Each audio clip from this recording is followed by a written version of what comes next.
ॐ नारायणाय नमः। ॐ महाविष्णवे नमः। ॐ वासुदेवाय नमः। ॐ जनार्दनाय नमः। ॐ ऋषिकेशाय नमः। ॐ पद्मनाभाय नमः। ॐ दामोदराय नमः।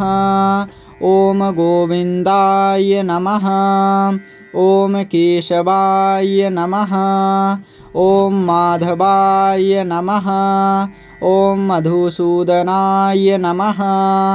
ॐ त्रिविक्रमाय नमः। ॐ वामनाय नमः। ॐ श्रीधराय नमः। ॐ पुरुषोत्तमाय नमः। ॐ अधोक्षजाय नमः। ॐ नरसिंहाय नमः। ॐ अच्युताय नमः। ॐ अनन्ताय नमः। ॐ गोविन्दाय नमः। ॐ विष्णवे नमः। ॐ श्रीलक्ष्मीपतये नमः। ॐ जगन्नाथाय नमः। ॐ हरये नमः। ॐ मुक्तिदाय नमः। ॐ पुरुषोत्साय नमः। ॐ सत्याय नमः। ॐ सनातनाय नमः। ॐ ध्रुवाय नमः। ॐ अव्ययाय नमः। ॐ शाश्वताय नमः। ॐ महायोगिने नमः। ॐ महात्मने नमः। ॐ महापुरुषाय नमः। ॐ योगीश्वराय नमः। ॐ हंसाय नमः। ॐ सारंगपाणये नमः। ॐ चक्रपाणये नमः। ॐ गदाधराय नमः। ॐ शंखधराय नमः। ॐ पद्मधराय नमः। ॐ वेदात्मने नमः। ॐ वेदविद्याय नमः। ॐ वेदांगविदे नमः। ॐ भक्तवत्सलाय नमः। ॐ भक्तप्रियाय नमः। ॐ दयालवे नमः। ॐ करुणाकराय नमः। ॐ शरण्याय नमः। ॐ शरणागतवत्सलाय नमः। ॐ नारसिंहाय नमः। ॐ मधुसूदनाय नमः। ॐ श्यामाय नमः। ॐ शान्ताय नमः। ॐ शिवाय नमः। ॐ शाश्वतप्रियाय नमः। ॐ अनादये नमः। ॐ निधानाय नमः। ॐ सर्वेश्वराय नमः। ॐ सर्वज्ञाय नमः। ॐ सर्वदाय नमः। ॐ सर्वगाय नमः। ॐ सर्वलोकहिताय नमः। ॐ सर्वलोकनाथाय नमः। ॐ सर्वलोकशरण्याय नमः। ॐ महावीराय नमः। ॐ महाशक्तये नमः। ॐ महाबलाय नमः। ॐ महाबुद्धये नमः। ॐ महावीर्याय नमः। ॐ महायशसे नमः। ॐ तेजसे नमः। ॐ तेजोमयाय नमः। ॐ अमृताय नमः। ॐ अमृतप्रदाय नमः। ॐ ईश्वराय नमः। ॐ परमेश्वराय नमः। ॐ कारणाय नमः। ॐ कारणकर्त्रे नमः। ॐ जगत्कर्त्रे नमः। ॐ जगद्भर्त्रे नमः। ॐ जगन्निवासाय नमः। ॐ जगत्साक्षिणे नमः। ॐ जगद्धिताय नमः। ॐ त्रैलोक्यपतये नमः। ॐ त्रैलोक्यनाथाय नमः। ॐ त्रैलोक्यरक्षकाय नमः। ॐ त्रैलोक्यपूजिताय नमः। ॐ शुद्धाय नमः। ॐ बुद्धाय नमः। ॐ मुक्ताय नमः। ॐ मोक्षदाय नमः।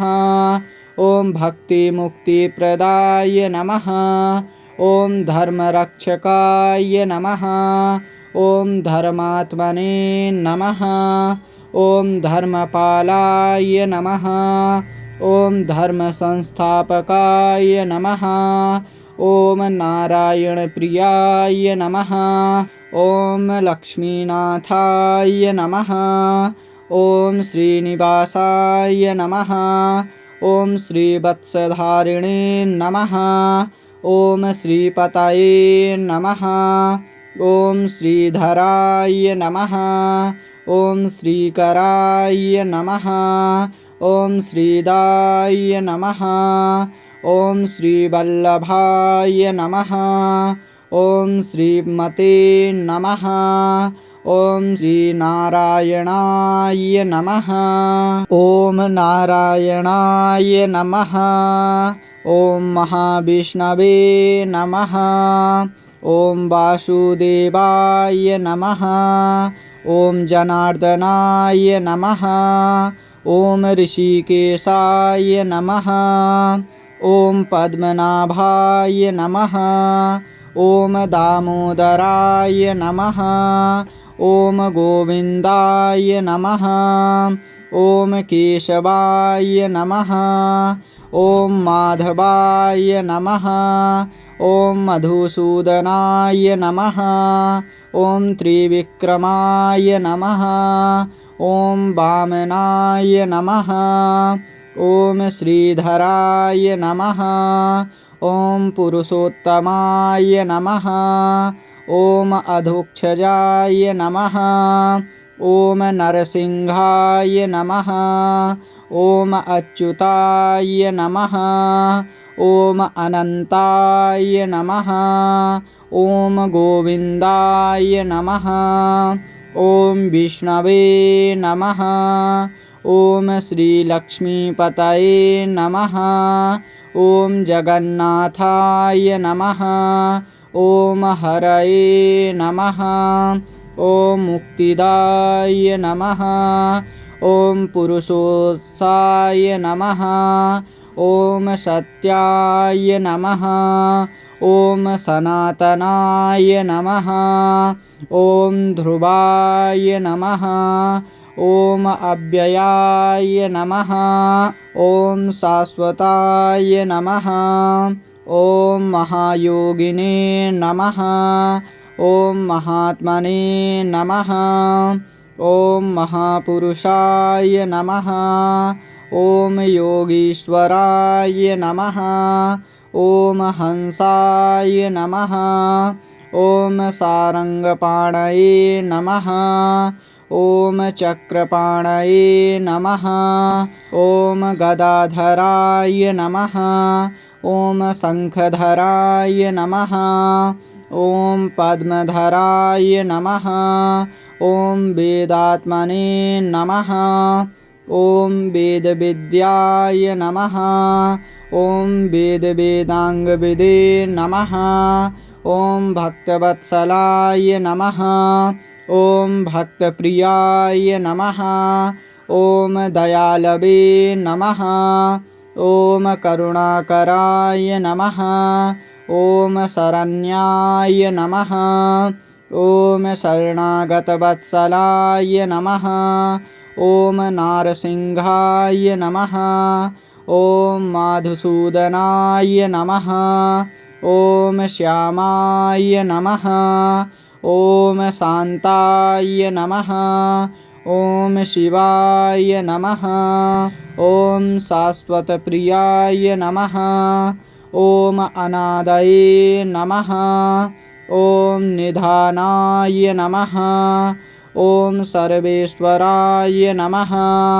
ॐ सर्वज्ञाय नमः। ॐ सर्वदाय नमः। ॐ सर्वगाय नमः। ॐ सर्वलोकहिताय नमः।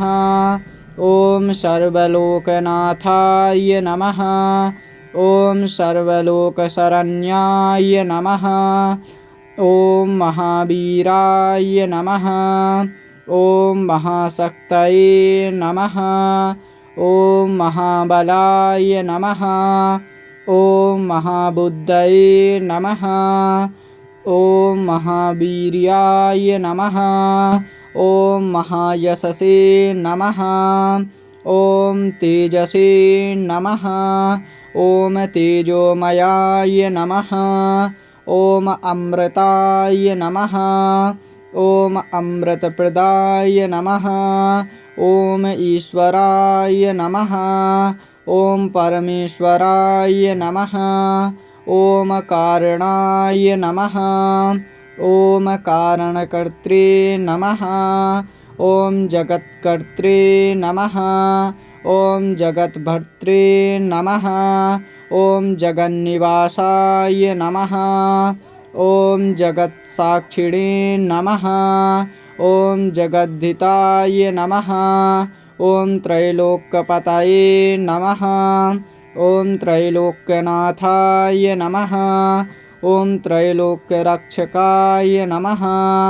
ॐ त्रैलोक्यपूजिताय नमः। ॐ शुद्धाय नमः। ॐ बुद्धाय नमः। ॐ मुक्ताय नमः। ॐ मोक्षदाय नमः। ॐ भक्तिमुक्तिप्रदाय नमः। ॐ धर्मरक्षकाय नमः। ॐ धर्मात्मने नमः।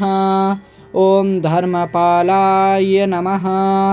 ॐ धर्मसंस्थापकाय नमः।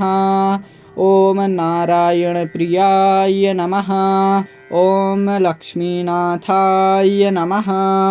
ॐ श्रीनिवासाय नमः। ॐ श्रीवत्सधारिणे नमः। ॐ श्रीपतये नमः। ॐ श्रीधराय नमः। ॐ श्रीकराय नमः। ॐ श्रीदाय नमः। ॐ श्रीवल्लभाय नमः। ॐ श्रीमते नमः। ॐ श्रीनारायणाय नमः। ॐ नारायणाय नमः। ॐ महाविष्णवे नमः। ॐ वासुदेवाय नमः। ॐ जनार्दनाय नमः। ॐ ऋषिकेशाय नमः। ॐ पद्मनाभाय नमः। ॐ दामोदराय नमः। ॐ गोविन्दाय नमः। ॐ केशवाय नमः। ॐ माधवाय नमः। ॐ मधुसूदनाय नमः। ॐ त्रिविक्रमाय नमः। ॐ वामनाय नमः। ॐ श्रीधराय नमः। ॐ पुरुषोत्तमाय नमः। ॐ अधोक्षजाय नमः।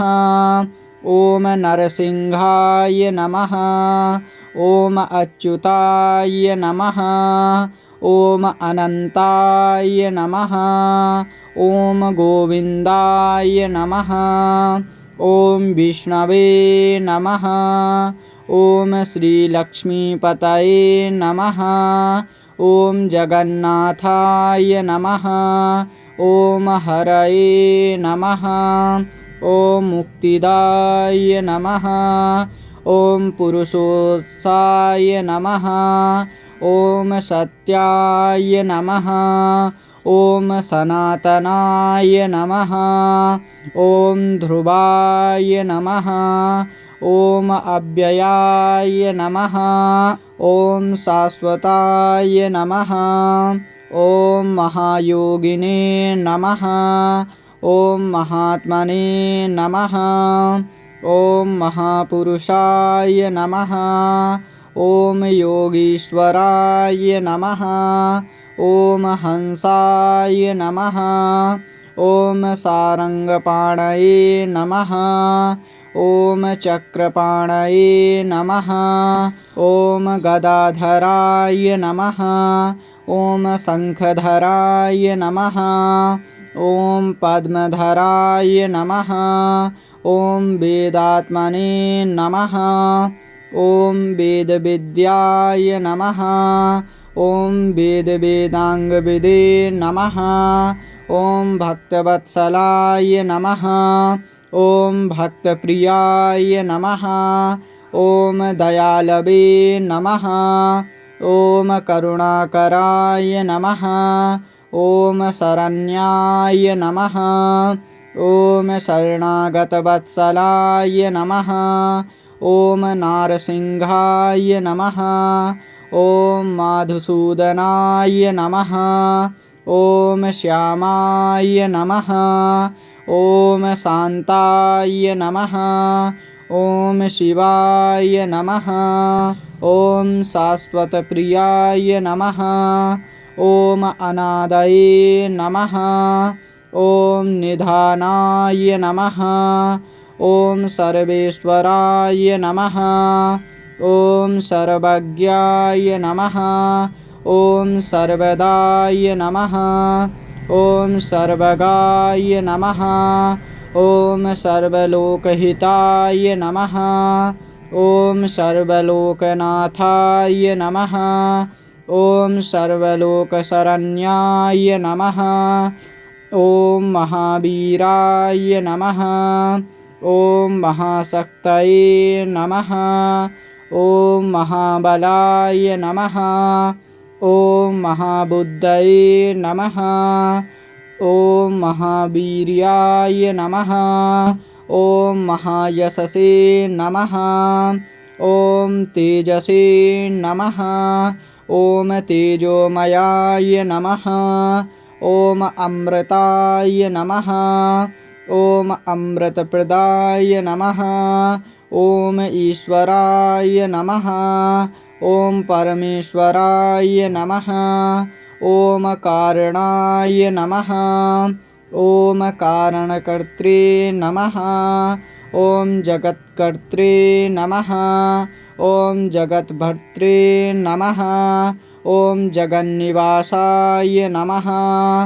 ॐ जगत्साक्षिणे नमः।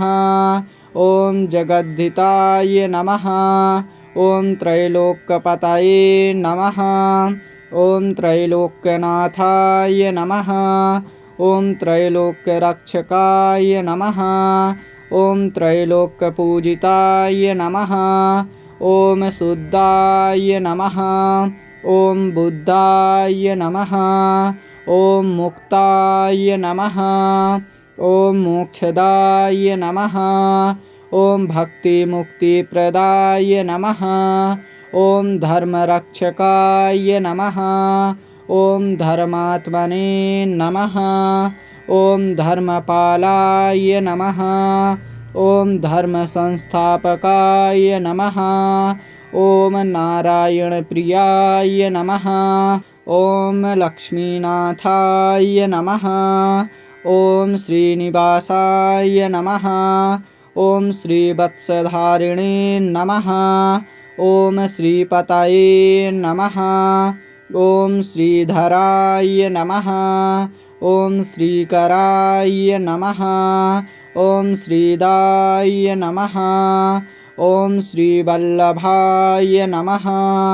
ॐ श्रीमते नमः।